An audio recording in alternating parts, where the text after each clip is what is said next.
Yep. Hey, okay, we're coming back into a follow-up with Kathleen, and we decided to take a new turn. Recently in meetings, we've been talking a lot about, um, personally, with teachers about what our responsibilities as teachers are and how we're going to make school work for students. And there also comes a voice where we talk about how do we make school work for teachers. And then there also comes a voice up where we talk about risks and that everyone's going to be at risk. And there's a lot of potential conflict in how we deal with those things. We're going to talk about just some of those concerns that we as teachers have, especially going back into situations with disease carriers in our classroom. I mean, because we always have had them. I mean, like one thing I'm really happy about is my district for the high school right now is thinking that maybe we're not going back to school until after first semester is over, which means after the Christmas season, which is when kids get the sickest or so. So I'm excited about that, but I'm also not very excited to have students in my classroom who are not responsible enough to take a pass to the bathroom. And so how are they going to be responsible enough to check their temperature every single day? Yeah. That's a big concern that I think people are going to have, at least. So that's where our conversation starts, I guess. And we have such an advantage, Brian, because we have Kathleen here who has gone through some of these changes already. I think the changing nature of school right now is stressful for everybody, teachers, parents, kids, everyone. So we're kind of in distance learning right now, heading towards a change, but Kathleen, you're kind of ahead of us. So any insight you have for us in terms of Okay. I can tell you, responsibility of teachers and so forth. Yeah, what you've seen. when we went back, when we started bringing our students back, I was pretty terrified, and I knew that I had a health issue that might put me at risk. And in Germany, doctors are pretty good about signing you off of work. Like, you don't go to work if you're sick. And then if they feel like you need more rest because you've been ill, you could be written off for a week, and you're not allowed to be in school. If you get hurt at school and you're at school and the doctor's written you off, you could lose your insurance, which nobody wants to lose. The school could be in trouble. It's all, your employer can get in trouble, etc. So, a lot of people who are high risk, you start to ask your doctor, like, well, that lung issue that I have, does that put me at high risk? Is it like, should I be worried about going back to work? And so initially I did get a letter that said that I should not be in the classroom. And I was teaching from home to my one grade level that was at school, while my other grade levels were still in Zoom. And then I had other colleagues. The German government decided that anyone who was over 60 didn't have to be in the classroom, and they could easily opt out, and no questions asked, no worries. But obviously I work with people who have high blood pressure. I have people who are, cancer survivors and, have been, they're still taking medications, but they've only been cancer-free for a year. So a lot of people had issues. Or, like, what about that teacher that's retiring this year? And do I really want to risk my retirement going back into work? And so ultimately, though, I think after we saw that nothing was happening and that nobody was getting sick and that the state was handling everything, people felt more comfortable coming back in. So when my grade 7s and 6s came back, I went back into the classroom because I just thought, I can't, it's who I am. I can't keep, if they're there, I should be there with them, and a lot of teachers decided to do that. And then when we started in the fall, if you had any conditions, they figured, well, we're all social distancing, we're wearing masks, and we're requiring all students to be at school regardless, where they were allowing students to stay home if they had high-risk parents or things like that. So once it was in the fall, everyone was expected to be in, unless they were over 60. So now it's just, when students do have a case, or we do have a case of COVID in the classroom, it gets a little scary, but at the same time, we're kind of holding on to this feeling of, at least there's no student that's gotten the virus while they've been at school. The virus has been contracted outside of school, and so it hasn't been transmitted in any way. And throughout the whole state, they don't have any evidence because they do all this like crazy detailed contact tracing in Germany. And, you know, they haven't found evidence that the disease is being spread in a school. There's not been a super spreader moment. So that's been reassuring to know that wearing a mask all the time has been really good. And then those students who have contracted the virus have not had it to any extent beyond like a sore throat. Oh, wow. So, and there's a lot of evidence to say that because the mask wearing all the time, that when students are getting it, it's less powerful. So have there been any staff members or teachers that have gotten it by coming back to school that you know of? Not that I know of. Okay, not that you know of. Okay. But do I know people who've had it? Yes. Yeah, but in terms of getting it from a student. Contracting it at school. Right. Okay. Nothing was contracted at school. Right. It was right. from weddings to Right. A business function, a business meeting where people weren't masked, Yeah. like nothing to do with the school, like that kind of thing. So, Okay. I will say certainly, like for me, one thing that my practice has to change is that I will come into school rather than make sub notes a lot of the time. I mean, unless I have the flu, and now I'm guessing that can't happen. So No. and also we should make sure that, I mean, we should be asking our colleagues to do the same kind of thing, but sub notes is the most annoying thing in the world, for sure. Yeah. I think, Oh, go ahead. You.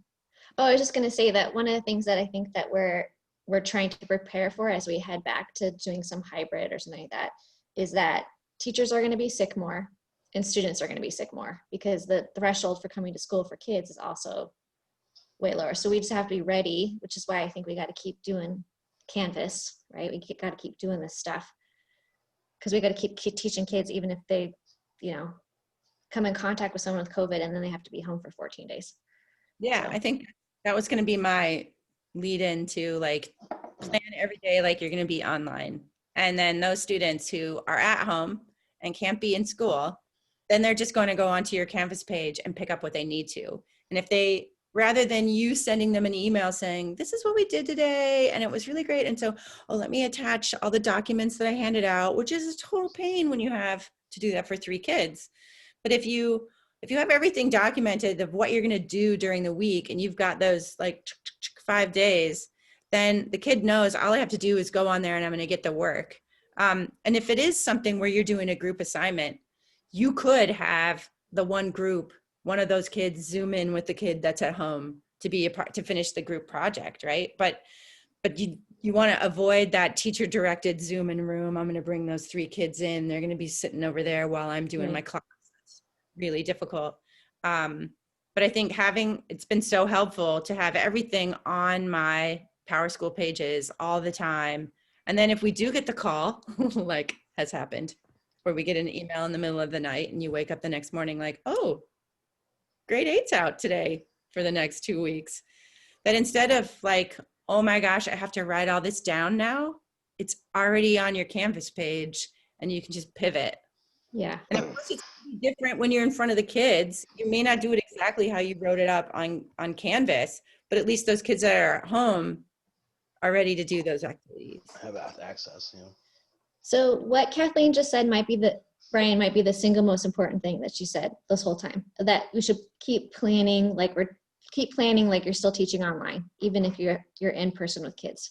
Yeah, well, I think a lot of that is access anyway, right? Like what we're really doing by doing all that stuff online is providing avenues of access, whether kids are sick or not. It's all about, I mean, that is an equity piece. Yep. As long as kids can access it, they can access what you're teaching, which is so important even without COVID, even without the existence of COVID. If you're the teacher who your kids get sick and you're like, hey, sorry, tough luck, you should have been here, get your notes from a friend, like that's not enough. And I was that teacher. That is not enough to say, take your notes from a friend. You got to be able to be like, either here's the stuff or come back to me, we'll go through the stuff together. Mhm. But you can't just leave a part of it off. I mean, that's Right. so hopefully, things like Canvas are helping teachers create those habits. Probably it's not, because if you haven't built those habits, having a new system doesn't create habits, right? Change and wanting to change creates habits.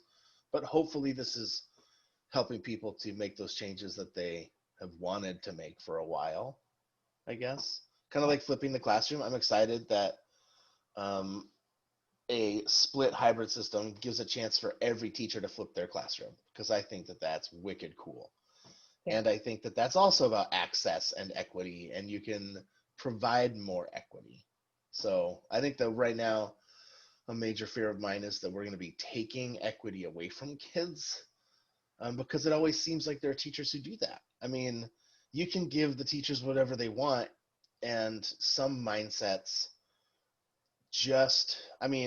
it's hard, because when I talk about this with like my evaluator, she always reminds me that we all want to help kids learn, and we all have different ways of doing that. And so just because someone's different than me, it might not be a bad thing. But finding ways to stop removing equity is really important for all teachers to practice. So Yeah. I just And think it's ultimately, once you have your whole course up on Canvas and you go into next year, easier. your life, all you have to do is tweak. All you have to do is change.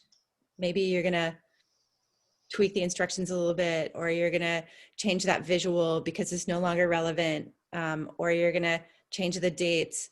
But now you have a course that's like living and breathing, and it's always there that you can pivot to at any time. And I think, yes, it's a lot of work putting it all in there, but then it's there.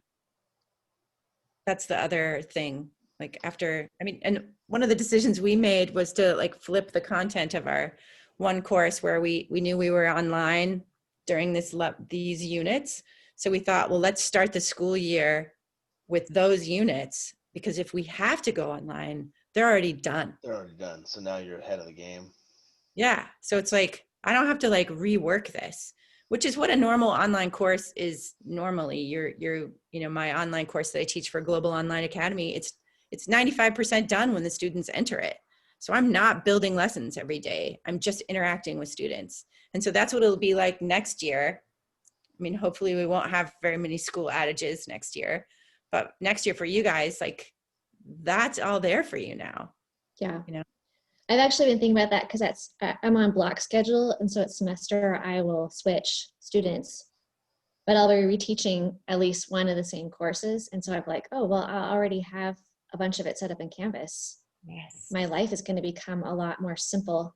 And then I'll be able to do much more student feedback, which is something that I think right now I want to be doing more of, but I just run out of time for. So that's what I'm looking forward to. I have a personality-led classroom, and remote learning has really taught me that is what I have, which is great when I'm in the classroom and is terrible when the kids are at home.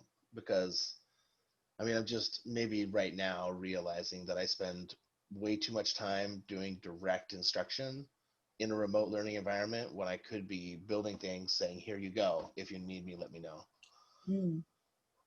But your personality is why kids are drawn to you too. And so you have to find ways to like make that personality shine in those like mini videos, putting ridiculous memes on your pages. Like I love memes and GIFs, and to try to show them my crazy sarcasm and my silliness, Hey, I think have you finding guys, those ways to make you there, even when you're not. do your students play Among Us? Have you heard about this game, Among Us? I'm just checking. Oh, I hope my daughter didn't hear you, because you, man, this is just not okay. Because last night and like the week before, she's like sending me like trying to get it, and then it says Simone would like permission request to download this, and I'm like, no. Oh Yeah, man. a lot.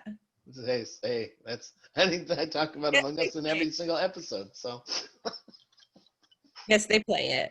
okay, For sure. I was just checking. I just didn't know if that was just an American teenager thing or a teenager thing. And her teacher the other day, when they had like 5 minutes of free time at the end of the period, Put it up. which I would fill, her teacher said, "Hey, let me into your game." That's filling that time, right? And of course, my daughter's like, "See, Yeah. I was in a class, I wasn't playing." Yeah. Those are my engagement pieces right now. I'm just like, all right, kids, sure, let's play one game Among Us to stop learning and then get back to learning. Kathleen and I just started using that program Twist with my students that I texted you about. And the first time they used it to try and organize an Among Us game during my class. But Malia was able to identify it because she had learned about Among Us by From then. Brian had already been telling me about it. Otherwise I would have, well, I was clueless for a long time.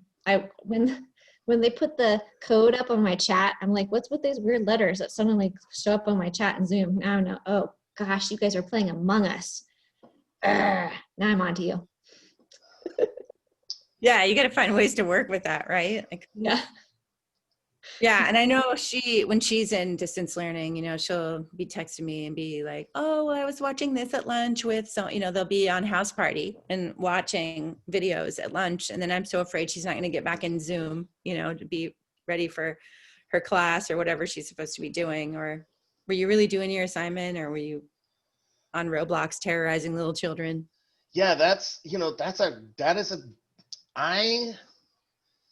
how much are our kids not in our classes when they're supposed to be in our classes on remote learning? My assumption now is like 85% of the time, they're not even there at the screen, because sometimes kids turn their mics on and they're clearly playing a video game with their friends.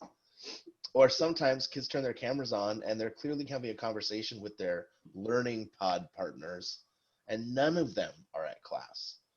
Like I realize that the best way for students to get work done is to have someone there who's going to be like, okay, stop being distracted, get back to work, and that not everyone has that.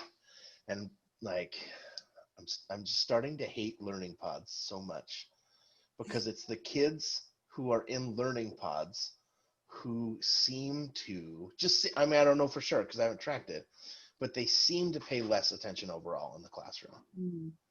And Interesting. they're the ones who are asking for the directions over and over and over again in my classroom.